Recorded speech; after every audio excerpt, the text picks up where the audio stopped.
जब भी हम फर्टिलिटी की बात करते हैं किसी भी फीमेल की, तो उसमें एक पूरा पैनल की बात करते हैं।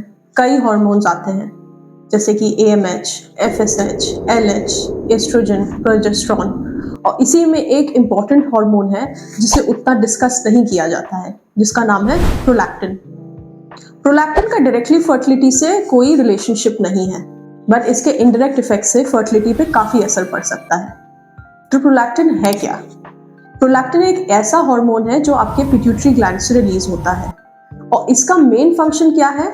इसका मेन फंक्शन है बेसिकली ब्रेस्ट के डेवलपमेंट और ब्रेस्ट फीडिंग मेंटेन करने का।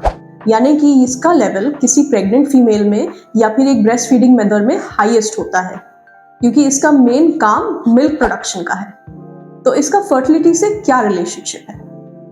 सबसे पहले तो देखते हैं कि इसके अलावा प्रोलैक्टिन किन किन कंडीशंस में बढ़ सकता है।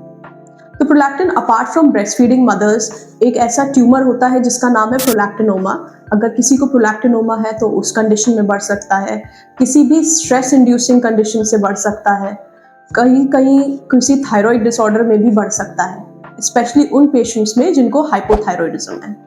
इसके अलावा there are certain medications, specially psychiatric medications, जिसकी वजह से प्रोलैक्टिन हार्मोन का लेवल बढ़ सकता है। अब प्रोलैक्टिन हार्मोन के लेवल बढ़ने से होता क्या है? प्रोलैक्टिन हार्मोन जब बढ़ता है तो ये एक नेगेटिव फीडबैक शुरू करता है। जब ये नेगेटिव फीडबैक शुरू होता है तो ये प्रोलैक्टिन हार्मोन सप्रेस कर देता है रिलीज दो बहुत इंपॉर्टेंट हार्मोन्स के, LH एंड FSH। जब LH एंड FSH का लेवल सप्रेस होता है और वो उस लेवल पे नहीं होते तो ओव्यूलेशन नहीं होता है।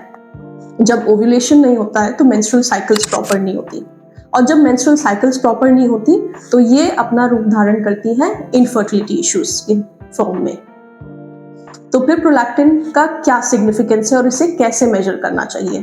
प्रोलैक्टिन का सैंपल कलेक्शन का तरीका बहुत इंपॉर्टेंट है। प्रोलैक्टिन का सैंपल आइडियली मॉर्निंग में कलेक्ट करना चाहिए after resting for 20 to 30 minutes. और ये कैसे कलेक्ट होता है? एक आपका फास्टिंग सैंपल कलेक्ट होगा, उसके बाद 15-20 मिनट का गैप होगा जिसमें सेकेंड सैंपल, उसके बाद फिर 15-20 मिनट का गैप और थर्ड सैंपल। एटलीस्ट 3 सैंपल्स लिए जाते हैं और इसका एक पूल सैंपल बना के हम प्रोलैक्टिन लेवल्स मेजर करते हैं। ये इसलिए क्योंकि प्रोलैक्टिन का लेवल किसी भी अक्यूट स्ट्रेस की वजह से बढ़ सकता है।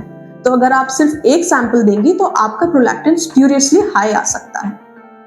अगर आपका प्रोलैक्टिन हाई आता है तो फिर आपकी गायनोकोलॉजिस्ट हो सकता है कि पूल सैंपल के फॉर्म में एक और सैंपल करवाएं। अगर ऐसा नहीं है और आपने पूल सैंपल ही दिया हुआ है और उसमें ही हाई लेवल आता है तो फिर आपका ट्रीटमेंट शुरू किया जा सकता है। अगर अनएक्सपेक्टेडली हाई प्रोलैक्टिन लेवल आता है तो प्रोलैक्टिनोमा होने का चांस पेशेंट में बहुत हाई हो जाता है। इस केस में MRI and other imaging studies के फॉर्म में हम डायग्नोसिस पे रीच कर सकते हैं। एक बार प्रोलैक्टिन लेवल्स नॉर्मल आ जाती हैं तो फिर पेशेंट की फर्टिलिटी भी नॉर्मल कंडीशन में पहुंच जाती है। And it's also important to remember कि अगर किसी पेशेंट का प्रोलैक्टिन हाई आ रहा है तो उसके साथ साथ TSH करवाना भी इम्पॉर्टेंट है, क्योंकि दोनों हार्मोन्स में रिलेशनशिप है। प्रोलैक्टिन किन किन लोगों को करवाना चाहिए? Apart from your doctors advice, अगर आपको ये प्रॉब्लम्स आ रही हैं तो आप एक प्रोलैक्टिन लेवल करा सकते हैं। सबसे पहले तो अगर इनफर्टिलिटी इश्यूज हैं तो अपने नॉर्मल हार्मोन पैनल्स के साथ ही आप प्रोलैक्टिन करा सकती हैं।